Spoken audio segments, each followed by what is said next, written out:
मैं बार बार कहता हूं इस बात को, ये जो टेलीविजन है, इन टेलीविजन पे ताला लगाना है हमें। क्यों लगाना है साथियों? कभी सोचा आपने? पुण्य प्रसून वाजपेयी जी कहते थे, रवीश कुमार भी कहते थे, मैं भी लगातार कह रहा हूं, पिछले करीब 1.25 साल से जब सीए एनआरसी का आंदोलन चला था, तब से मैं लगातार कह रहा हूं कि इनका बहिष्कार करना है। क्यों करना है? आज की तारीख में जितने भी टीवी चैनल्स हैं, उनमें 60% पूरी तरह से अंबानी के हैं। 60%। आप टीवी में देखते हो, कलर टीवी आता है, कलर्स करके आता है ना, Colors Marathi, Colors Punjabi, Colors Odia, ये सारे के सारे अंबानी के हैं, रिलायंस के। आप ईटीवी देखते हैं, ETV Urdu, ETV Hindi, ETV Uttarakhand, ETV Rajasthan, सारे के सारे जो हैं अंबानी के हैं। IBN 7 देखते हो आप, IBN 7, ये IBN 7 ये अंबानी का है। न्यूज 18 करके जितने भी चैनल हैं, ये सारे के सारे अंबानी के हैं।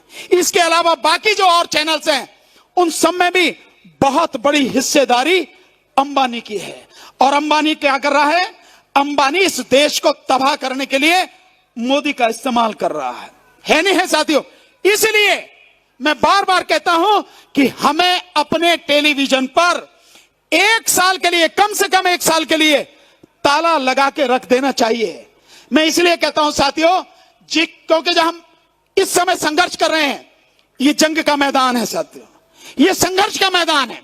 और संघर्ष में अपने जो दुश्मन हैं, जो देश के दुश्मन हैं, उन देश के दुश्मनों को हराने के लिए, उन देश के दुश्मनों को धूल चटाने के लिए रणनीति बनाना और उस पर अमल करना जरूरी है, मनोरंजन जरूरी नहीं है साथियों। इसलिए हमें अपने टेलीविजनों पर ताला लगाना पड़ेगा। 1 साल के लिए ताला लगाइए और उसके बाद आप नतीजा देखिए।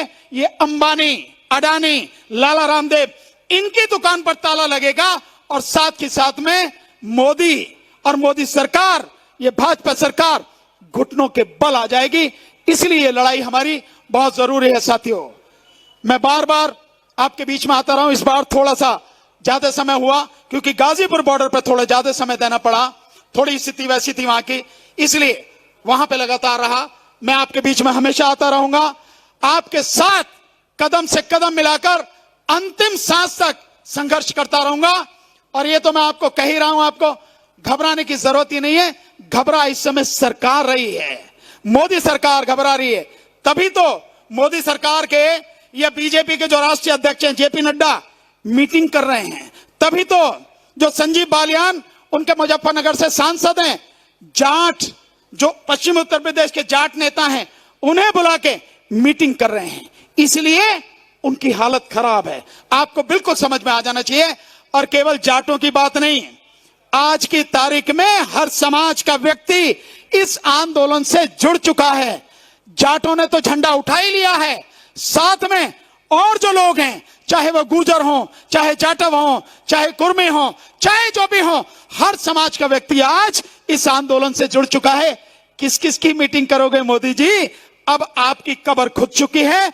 और ये जो कीलें आपने लगा रखी है ना, ये कीलें आपकी अर्थी की, आपके ताबूत की कीलें हैं। चिंता मत कीजिए, आपका समापन निश्चित है। बहुत बहुत शुक्रिया।